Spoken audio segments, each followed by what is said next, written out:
Sis, grabe si Fiang! Nakakatuwa siya sobra. After ng guesting nila ni JM sa It's Showtime, hindi na siya nagdalawang isip na puntahan agad yung mga fans niya sa studio. As in, dumiretso siya agad sa kanila kahit siguro pagod na.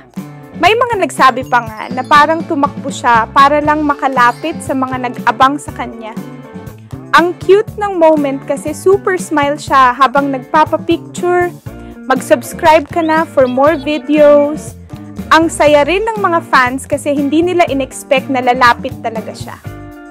Marami nga yung na-touch kasi hindi naman lahat ng artista ganyan ka-accommodating. Si Fiang pa ang busy ng schedule pero she made sure na maglaan ng time para sa mga sumusuporta sa kanya.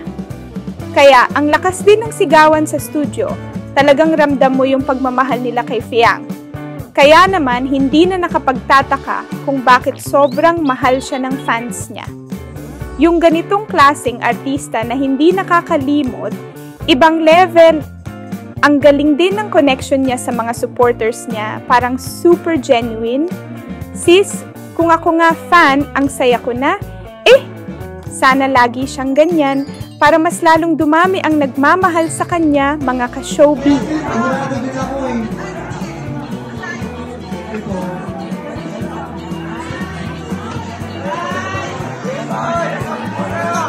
Don't forget to like and subscribe for more videos.